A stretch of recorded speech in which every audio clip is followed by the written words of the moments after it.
다음 주 3부 예배 때는 제가 간증을 또 한 분께 부탁을 드렸습니다. 그래서 간증 형태도 좋고 여러분 목소리로 찬양도 좋고 또 악기 연주도 좋고 우리가 우리의 정성을 드리는 거기 때문에 우리 어디 이렇게 나가는 거 아니기 때문에 우리 성도님들 기도하시고 또 신청해 주시면 잘 순서를 조정하여 우리가 함께 은혜 나눌 수 있도록 그렇게 하겠습니다.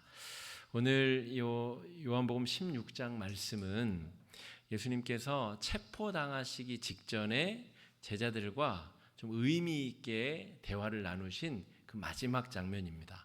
17장은 예수님의 대제사장의 기도, 그러니까 하나님께 올려드리는 기도의 내용이기 때문에 그것을 제외하고는 18장에 체포가 되시고 16장의 마지막 체포 직전에 예수님께서 제자들에게 아주 중요한 이야기를 유언처럼 나누어 주시는 내용입니다.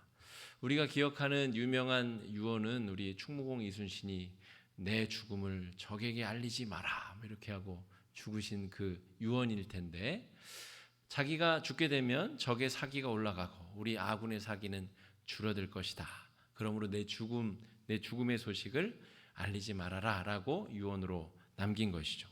예수님은 과연 어떤 유언을 제자들에게 남기셨을까? 이 본문을 그냥 건조하게 읽다 보면 도무지 무슨 말인지 알기가 어려워요. 그리고 제자들도 똑같은 상황입니다. 도대체 무슨 말을 하는 거야?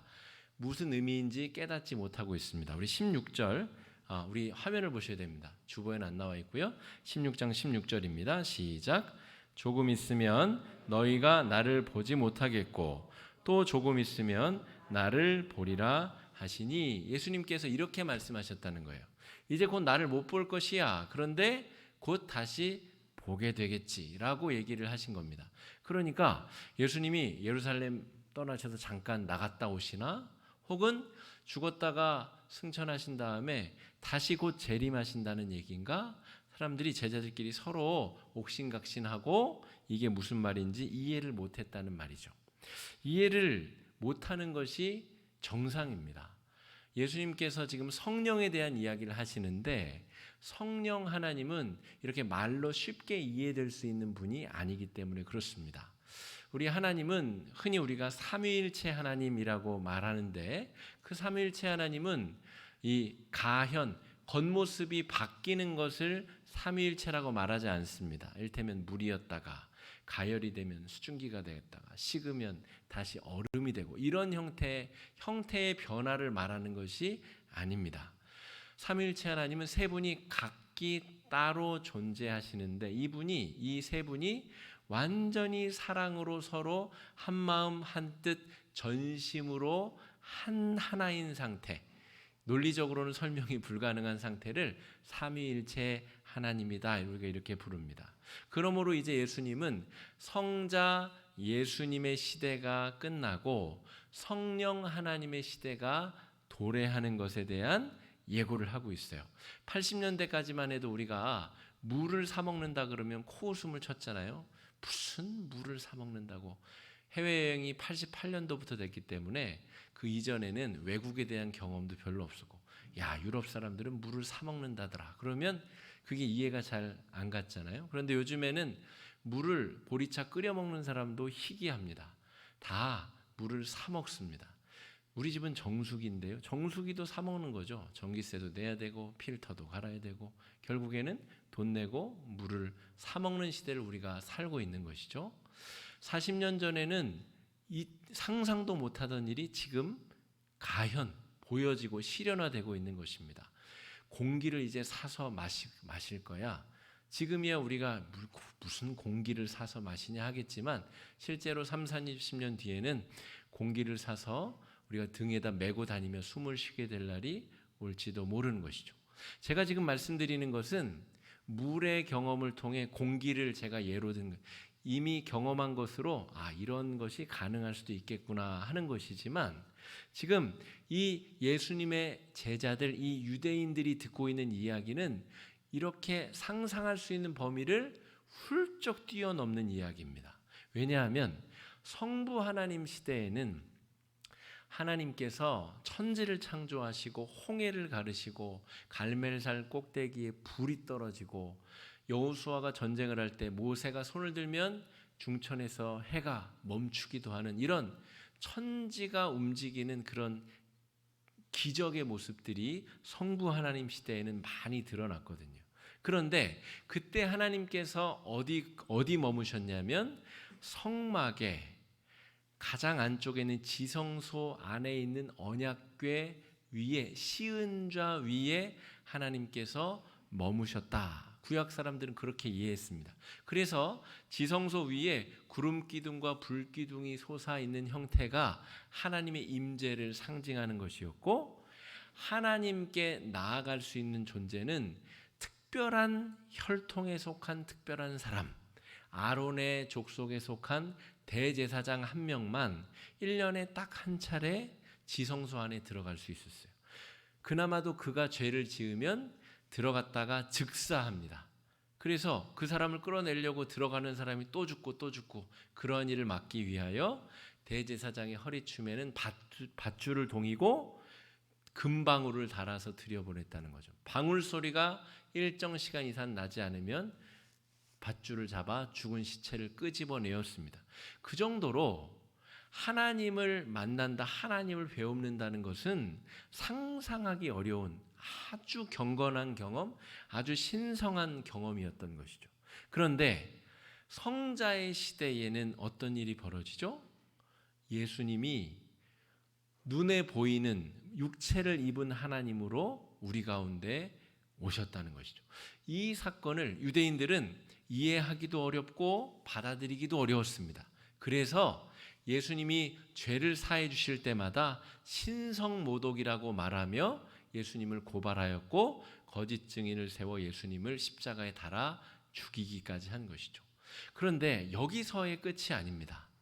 예수님은 이제 내가 죽고 부활하였다가 승천하여야 드디어 하나님의 온전하신 구원의 계획이 이제 다음 단계로 접어들게 될 것이다. 바로 성령 강림 사건을 예언하고 계시는 것이죠. 성령님이 내려오시게 되면 무슨 일이 벌어질까요? 눈에 보이고 손으로 만질 수 있었던 하나님, 여기까지도 충격인데 그걸 벗어나서 완전히 이제 한 명 한 명 성도들 머리 위에 임하셔서 그들의 마음에 자리를 잡으시는, 성령이 내주하시는 역사가 이루어지게 된다. 그러니까 이 지금 제자들은 무슨 말인지 들어도 이해할 수 없고 어떤 표현인지는 알겠지만 이게 전혀 와닿지가 않는 것입니다. 여러분, 천국을 한번 생각해 보죠. 천국이 꼭 이와 같습니다. 천국은 우리가 생각할 수 있는 정도 수준의 것으로 생각하면 절대로 이해할 수가 없습니다. 황금으로 길바닥이 닦여 있고 집집마다 다이아몬드가 막 박혀 있고, 그래서 내가 전도를 100명 대궐 같은 무슨 땡땡 캐슬에서 살고, 전도를 한 명도 못하고 하늘나라 가면 초가집에서 다 쓰러져가는 초가집에서 살고, 그렇게 1차원적으로 이해하면 천국을 절대 이해할 수 없다는 것이죠. 여러분, 예수님이 지금 우리에게 들려주고 계시는 이 성령 강림의 사건이 바로 그러한 일이다라고 하는 것입니다. 시편 104편, 우리 주보의 상단에 있는 104편 29절 30절 말씀 한번 읽어보겠습니다. 시작. 주께서 낯을 숨기신즉 그들이 떨고 주께서 그들의 호흡을 거두신즉 그들은 죽어 먼지로 돌아가나이다. 주의 영을 보내어 그들을 창조하사 지면을 새롭게 하시나이다. 구약 성경에서 하나님이 얼굴을 감추신다는 것은 그냥 사망 선고입니다. 그냥 끝나는 겁니다. 다윗 때까지만 해도 그 지역을 전체를 호령하는 강대국이었는데, 그 아들 솔로몬 때에 주춤하더니 그 손주 때 르호보암 때는 이제 침공을 당하기 시작하죠. 그러니까 하나님이 얼굴을 감추시면 그야말로 사망 선고, 죽음이 이르는 것이나 다름없습니다. 여러분, 하나님께서 끊임없이 기회를 주시는 사건이 열왕기상하, 역대상하에 묘사되어 있죠. 우리가 지금 새벽마다 열왕기하 말씀을 묵상하고 있습니다. 그런데 하나님이 무한히 기회를 주셔도 이스라엘의 왕들이, 유다의 왕들이 계속 죄를 짓게 되면 하나님이 오늘 29절 말씀대로 주께서 얼굴을 숨기신다는 것이죠. 그렇게 되면 이제 나라가 망하게 되는 것이고 이제 죽음이 찾아오는 것입니다. 그리고 나서 400년의 시간이 흘러서 드디어 예수님이 육체를 입고 육체를 입은 하나님으로 우리 가운데 오신 것이죠. 그러니까 하나님이 얼굴을 거두신 이후로 그 다음 역사가 이루어지게 된다는 것입니다. 예수님이 십자가에 달리신 사건도 하나님이 얼굴을 감추신 것이죠. 하나님께서 우리를 위하여 죽으시러 오셨는데 그를 십자가에 달아 아주 수치스럽게 죽인 사건, 그 이후로 하나님은 다시 성령을 보내셔서 우리를 위한 놀라운 구원의 계획을 계속 이어가시고 계시다 하는 것입니다. 여러분, 오늘 시편 104편 말씀 30절에 보면 주의 영을 보내어 그들을 창조하사, 여러분, 죽어있는 심령들을 새롭게 살려내시는 것이 하나님께서 하시는 일입니다. 성부 하나님의 시대에 그들이 불순종으로 나아갔다면 성자 예수님을 보내셔서 그들을 용서하시고, 성자 예수님도 받아들이지 못하다 이번에는 성령 하나님이 오셔서 각 사람의 마음의 주인이 되셔서 그들을 다스리시고 구원하신다라고 하는 것이죠. 이것이 하나님께서 우리를 사랑하시고 구원해 가시는 구원의 총체적인 여정입니다. 우리는 그 중에 성령의 시대를 살아가고 있는 것이죠. 오늘 예수님과 대화를 나누고 있는 이 12의 제자들, 그리고 120명의 문도들, 그리고 예수님을 직접 보았었던 아마 수천 명의 사람들 이외에는 성자 하나님과 성령 하나님을 동시에 경험한 사람들이 없습니다. 그러니까 그 몇천 명의 인류 역사를 통틀어 그 몇천의 사람들 이외에는 성부 하나님, 성자 하나님, 성령 하나님의 시대, 그 시대 안에 우리는 태어나서 한 분 하나님을 만나지만 성령 하나님을 통하여 우리는 성부 하나님과 성자 예수님과 삼위일체 하나님을 우리가 동시에 같이 경험하는 그런 은혜를 누리게 된다라고 하는 것입니다. 여러분, 예수님은 유언처럼 성령의 강림하심을 예고하고 계십니다. 여러분, 성령님이 오시게 되면 무슨 일이 펼쳐지냐면 근심이 기쁨으로 전환될 것이다. 오늘 요한복음 우리 16장 20절 21절 말씀 한번 읽어보겠습니다. 20절 21절입니다. 시작.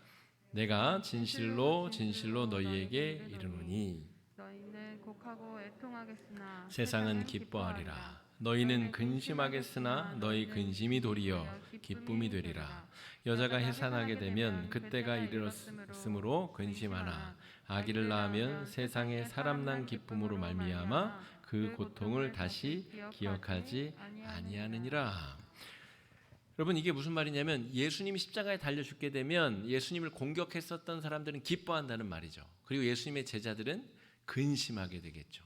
그러나 성령이 임하게 되면 이게 완전히 역전될 것이다.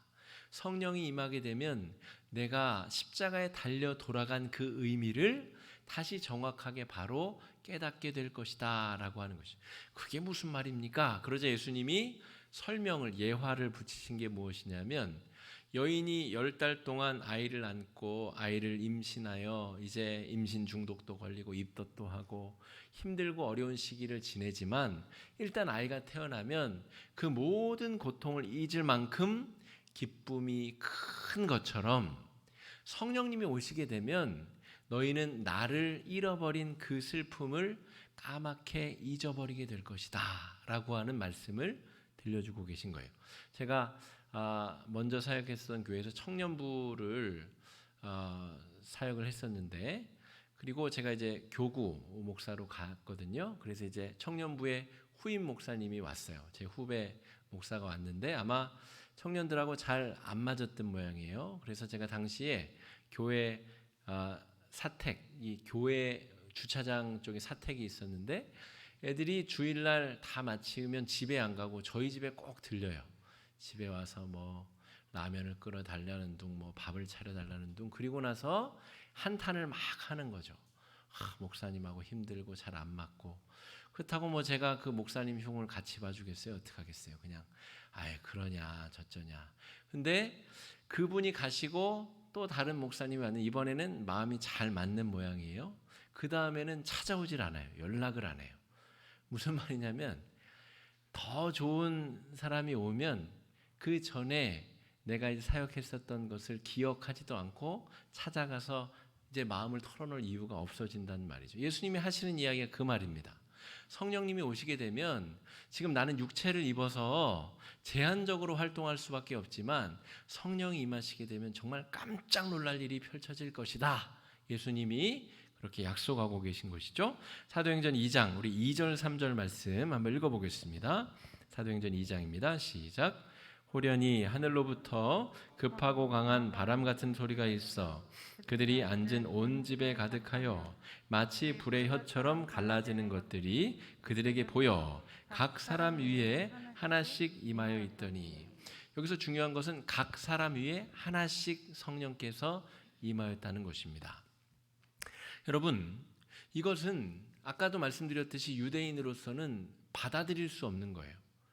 하나님의 전이라고 하면은 성소 안에 지성소 위에 그 속죄하는 이 시은좌 그 위에 하나님이 계신데 그러면 내 마음이 지성소가 된단 말이야?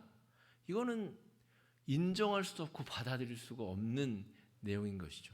하나님이 얼마나 파격적으로 우리를 사랑하시는가에 대한 단적인 묘사입니다. 여러분, 우리는 우리의 기준으로 하나님의 사랑을 재단하거나 판단하거나 평가할 때가 있어요. 하나님의 사랑이 얼마나 큰지 내 나름대로 내 경험으로 재단해 버린다는 것이죠. 그런데 하나님은 그래, 너희가 구약에서 그렇게 거룩한 가운데 임재하셨던 그분이 너희들 마음 속에 들어가 살기를 원하신다. 이것이 예수님께서 우리 제자들과 우리들 모두에게 들려주시는 명확한 음성 메시지입니다. 여러분, 생각해보면 우리도 한 주간 동안 우리 마음으로 얼마나 많은 죄를 짓습니까? 음욕하죠, 정죄하죠, 사람을 시기하고 미워하고 수없이 더러운 짓들을 우리 마음속으로 다 저지르는데 그 마음에 찾아오셔서 성전 삼으시고 그 가운데 머무시겠다. 이것은 우리의 상상을 넘어서는 하나님의 사랑의 크기를 묘사하고 있는 것입니다. 우리 고린도전서 6장 말씀, 고린도전서 6장 18절로 20절 말씀 한번 앞에 화면을 보시고 한번 같이 읽어보겠습니다. 시작. 음행을 피하라. 사람이 범하는 죄마다 몸 밖에 있거니와 음행하는 자는 자기 몸의 죄를 범하느니라. 너희 몸은 너희가 하나님께로부터 받은 바 너희 가운데 계신 성령의 전인 줄을 알지 못하느냐. 너희는 너희 자신의 것이 아니라 값으로 산 것이 되었으니 그런즉 너희 몸으로 하나님께 영광을 돌리라.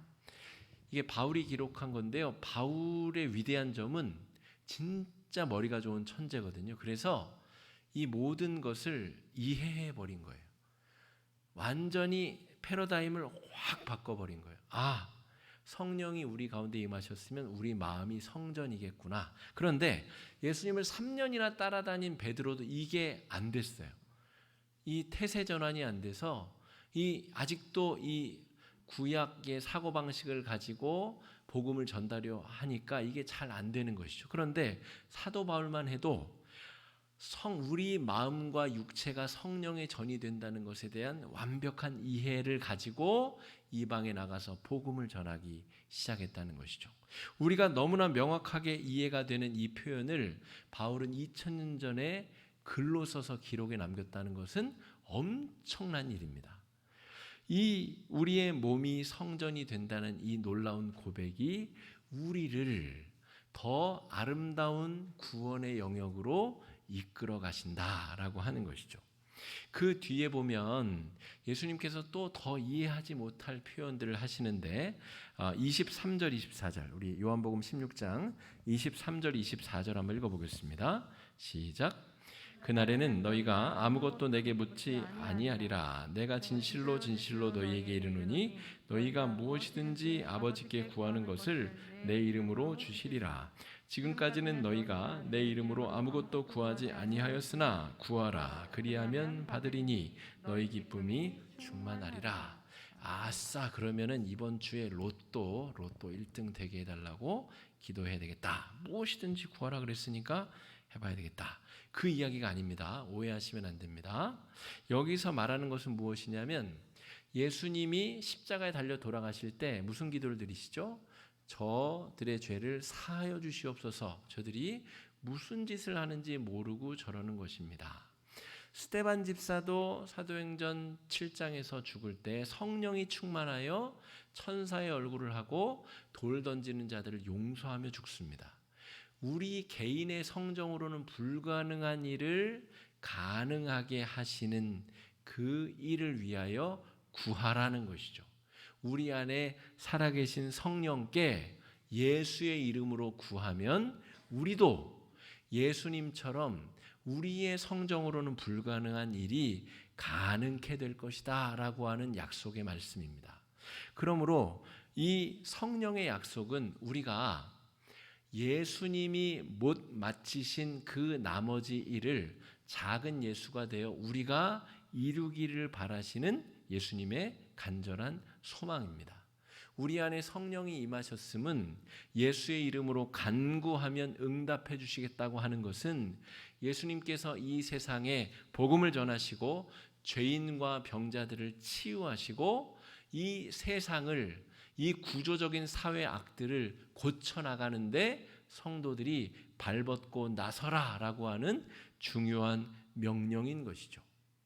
여러분, 이 시대가 가지고 있는 이 구조적이고 사회적인 악, 우리 개인으로서는 감당할 수 없는 이 내면의 죄악의 문제, 이 모든 것들을 우리의 힘으로는 무찌를 수 없으나 우리 마음 가운데 계신 성령께 예수의 이름으로 간구하면 이 모든 것들을 가능하게 할 능력을 우리에게 주신다는 약속이 성령 강림의 약속이라는 것이죠. 여러분, 내일부터 또 한 주가 시작이 됩니다. 제가 우리 설교 요약 마지막에 우리 가족들과 가정 예배 때 나누시라고 적어드린 것은 무엇이냐면 성령과의 대화를 우리가 한 주간 얼마나 하는가 한번 세어보시라는 거죠. 그리고 그것이 손에 꼽을 만큼 적다면 혹은 한 번도 성령과 대화를 하시는 일이 없다면 우리가 성령께 예수의 이름으로 간구하고 기도하는 일을 더 늘려가야 합니다. 주님, 제가 미워 죽겠는 저 인간을 제가 사랑할 수 있도록 도와주십시오. 예수님의 이름으로 기도합니다.